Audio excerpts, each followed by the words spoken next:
J'aimerais bien commencer à faire des concerts dans des salles prestigieuses.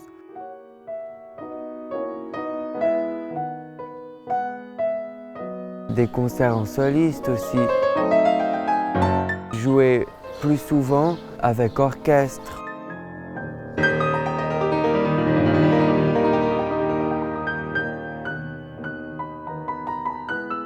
Son tout premier piano offert par ses parents, des musiciens professionnels, il ne l'oubliera jamais.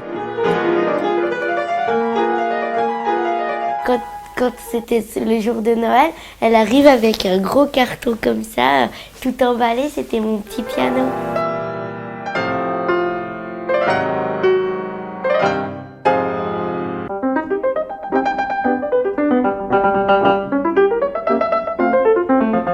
Il vient tout droit de Genève. C'est avec plaisir que nous l'accueillons sur les ondes de Canal 9 aujourd'hui. Nicolas, bonjour. Bonjour.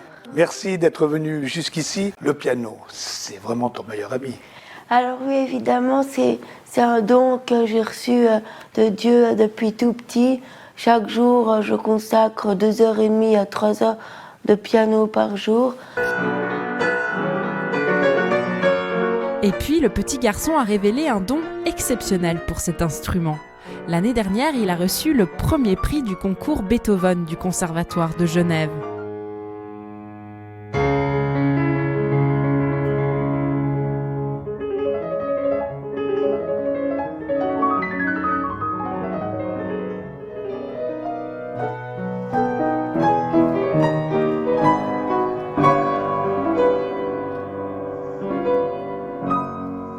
Je suis à la Haute École de musique de Genève depuis septembre 2021. Je suis en train de préparer mon bachelor.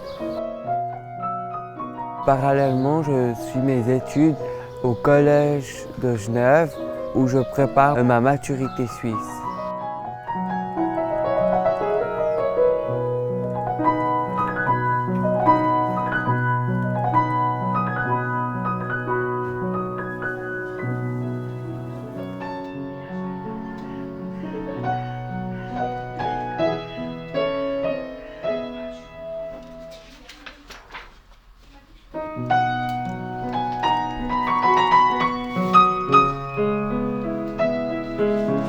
J'ai commencé le piano vers l'âge de 5 ans.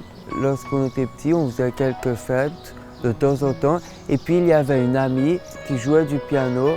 Je me mettais toujours à côté d'elle.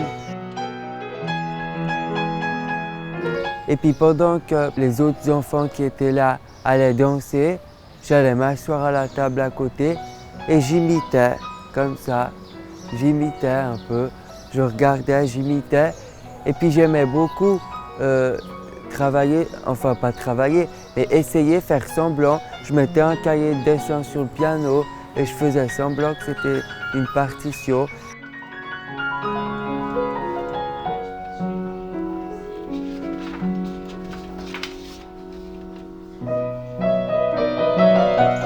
J'aime beaucoup la nature et la peinture. Mais la peinture, je pense que c'est le deuxième art que j'aime le plus après la musique. J'aime beaucoup le romantisme, qui est peut-être le style que je préfère. Ces grandes montagnes impressionnantes, par exemple.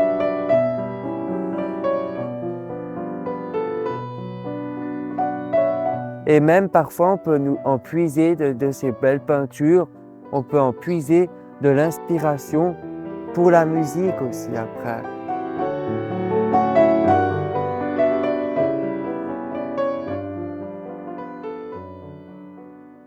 À côté du piano, j'accorde aussi beaucoup d'importance à l'art de la composition et de l'improvisation.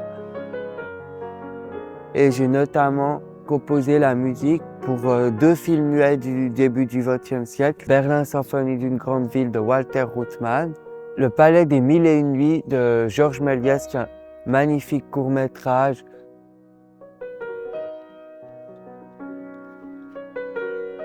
Par ailleurs, j'aime aussi beaucoup composer dans un style un peu personnel, comme je le fais depuis quelques années. J'ai par exemple composé une pièce dans le style de Debussy, le prélude de Debussy, une autre dans un style de Chopin, une autre encore dans un style de Rachmaninoff. Ça me permet de vraiment entrer dans le sentiment, la pureté du style de chaque compositeur. Je pense que ça m'aide également pour le piano et le piano m'aide aussi pour la composition. Tout est uni.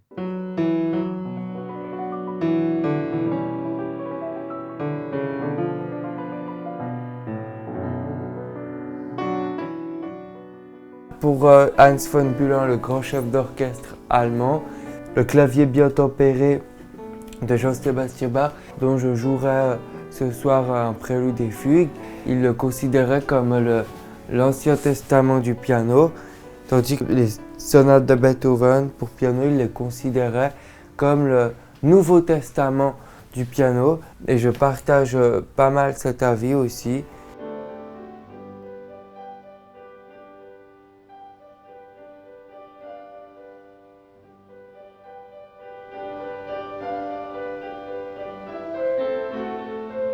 Je n'avais plus donné de concert piano solo depuis 2 ans et demi et sur cette commune depuis 4 ans.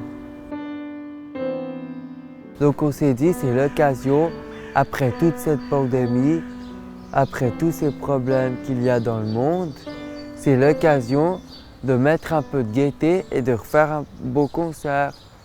Maintenant on y est déjà à ce concert. Il va durer 2 heures avec entracte.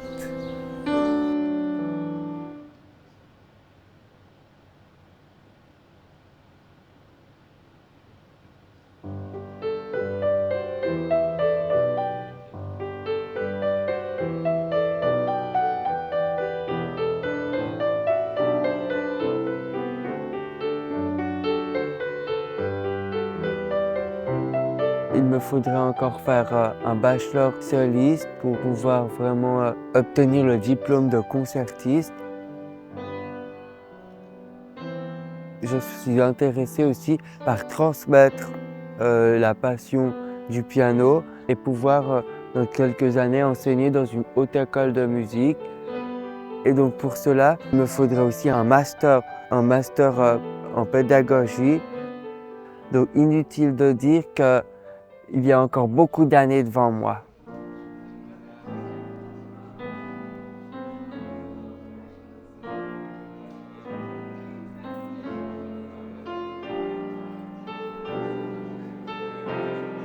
Je crois vraiment que ce piano, c'est un cadeau que Dieu m'a fait pour rendre ceux qui m'écoutent plus heureux. Voilà.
Mon but, ce sera de vraiment devenir concertiste et donner des concerts partout dans le monde.